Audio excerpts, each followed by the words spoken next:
NBC News had this headline: the gap between Caitlin Clark's WNBA salary and her male counterparts draws outrage. Today.com added this: Caitlin Clark went #1 in the WNBA draft. Some fans are outraged at her salary. In fact, WNBA players are not underpaid at all. They are, if anything, vastly overpaid. By all rights, as a simple economic matter, WNBA players should not be getting paid anything.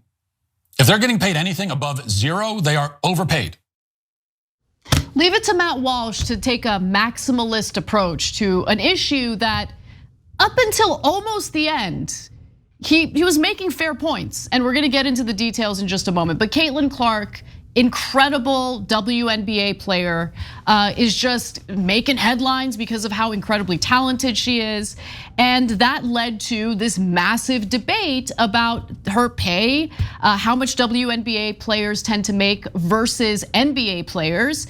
And unfortunately, there is an economic difference in terms of what the two different leagues bring in financially. So we're gonna get into that detail in just a moment. So women's basketball has seen a rocket-like rise in popularity recently, and many people believe that it's because of how well Caitlin Clark plays. Clark is NCAA D1 basketball's all-time leading scorer. The Iowa senior guard was recently named the Big Ten Player of the Year for a third straight year, and the Athletic National Player of the Year. She's the first D1 player to record 3,600 plus points, 1,000 plus assists, and 850 plus rebounds in a career. And I know what all of that means because I am in fact an expert on basketball and sports in general. Now, over the past 4 years, the Iowa Hawkeyes, or with the Iowa Hawkeyes, Clark has cemented an NCAA legacy with a variety of records and awards. You guys get the point. She's really good, okay? She's really good. Yeah, so look, more importantly, and I'm unfortunately gonna defend most of what Matt Walsh said too, but of course he takes it too far. Of course he needlessly puts a maniacal angle on it. So she's so popular that the WNBA draft is like getting incredible ratings, and sometimes, and the NCAA Women's League got better ratings than the men's league for the first time in history. So like she's proven how marketable she is. But that is different than the salaries that they get at the WNBA, which I'm gonna explain why they're structured the way that they are in a second. And the main answer is unions, not in a bad way, in a good way. I'll explain. Okay, so let's talk about pay and how it's kind of broken down. So according to the 2024 WNBA rookie scale, Clark, who was chosen as the #1 draft pick, will earn a base salary of $76,535 for her first year, $78,066 the second year, and then $85,873 the third, with a fourth year option of $97,582, which adds up to a total of $338,056 over the 4 years. Now, it's important to note that the $76,000 is only part of what she's going to make, because let's keep it real, she's gonna be bringing in some major cash in regard to sponsorships. In fact, that has already happened to some extent. So Caitlin Clark stands to make $500,000 or more in WNBA earnings this coming season, in addition to what she will receive through endorsements and other partnerships, which has been reported to already exceed $3 million.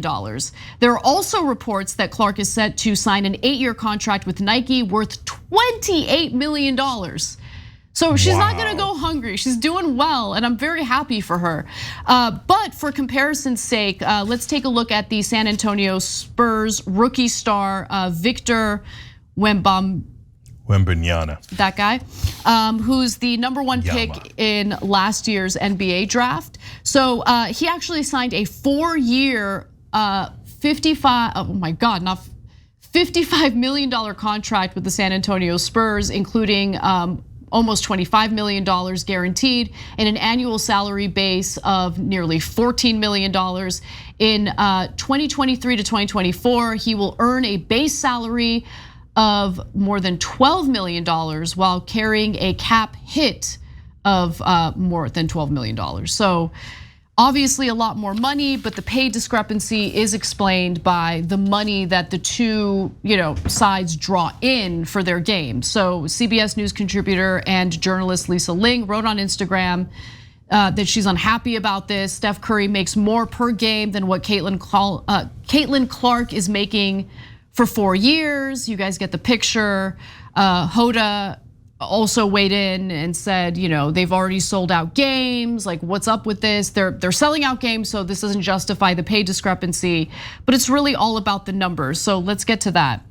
So the WNBA plays a shorter 40-game, 4-month season compared to the NBA's 6 months, and a big chunk of the money behind the game comes from media rights. The NBA's national media deals see the league cash in $2.8 billion this year, while the WNBA will make around $65 million this year for its media rights.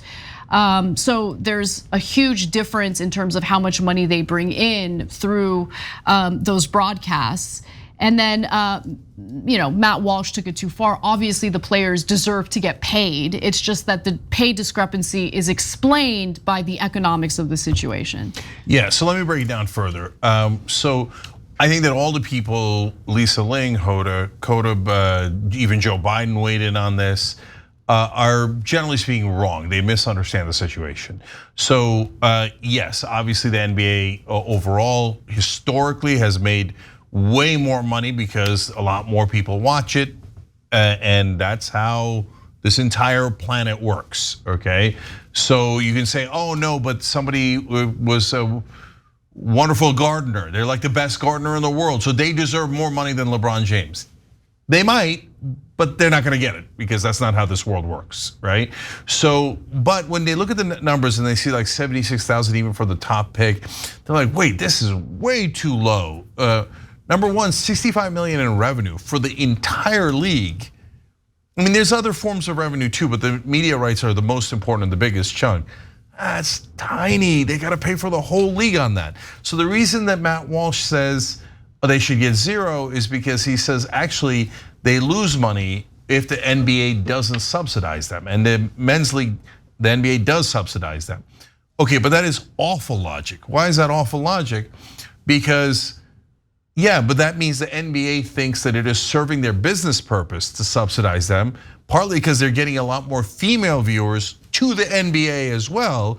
So criticizing the NBA's business decisions, number one, is not the business of a right winger who says leave corporations alone, right? So what are you getting in their business for when you obviously don't understand anything about business? Number two, if your idea is, well, if a company is losing money, then everyone that works at that company is worth zero and should get no money. Well, there's a lot of good news for the rest of us. I would be shocked if the Daily Wire didn't lose money for most of its existence because it's in digital media. That's what happens to most companies. So I guess Matt Walsh should get zero in all those years. It's totally asinine. Or we could use an example we know definitively. Fox News lost 90 million a year for the first 5 years. Lost about $500 million before it turned to profit. But all those 5 years, Sean Hannity, Bill O'Reilly, all those guys should have got nothing, man. Company's not making it worth any money. Bill O'Reilly should get $0. Sean Hannity, $0. A simpleton says things like that, okay? And that's Matt Walsh. So now back to the people who have good intent, but I think we're wrong in analyzing this. The reason they got the 76,000 and all the structure that we showed you is because their union negotiated for it. That means that was the best that the union could do in pushing the league to get them salaries. Now, the good news is they said, well, wait a minute, now there's gonna be better ratings for the WNBA because of Caitlin Clark, etc. Great, then you know what's gonna happen next? The next time there's a negotiation, the union is going to ask for a lot more money. And they're gonna get it. See, that's how the market works. And when they do, by the way, and those salaries go up, as they should, because now they have more ratings, hence more money that comes in, then all the younger WNBA players should go back and thank Caitlin Clark, because she probably was a huge part of getting them those much better salaries at a later date. And that's how union negotiations work. They will go over a certain period of years, and once the contract is up, you renegotiate, right? And it's not just Caitlin Clark. The LSU team, the South Carolina team, they were all amazing. And remember, Caitlin Clark lost both years, right? So all of these amazing players converging at the same time, that's what created all of the interest around it. And that will create the salaries down the road. But for now, and to be fair, the sponsorship and salaries are different. Just because you get a lot of money in sponsorship doesn't mean you shouldn't get a big salary. But in this case, you can't break the negotiated agreement that they have between the union and the league. So thank God she's making a ton of money from sponsorship and bringing so much attention to the sport. So that's the fair analysis of why the money is what it is and how hopefully soon it'll get better. Thanks for watching The Young Turks, really appreciate it. Another way to show support is through YouTube memberships. You'll get to interact with us more. There's live chat emojis, badges. You've got emojis of me, Anna, John, JR, so those are super fun. But you also get playback of our exclusive member-only shows and specials right after they air. So all of that, all you gotta do is click that join button right underneath the video. Thank you.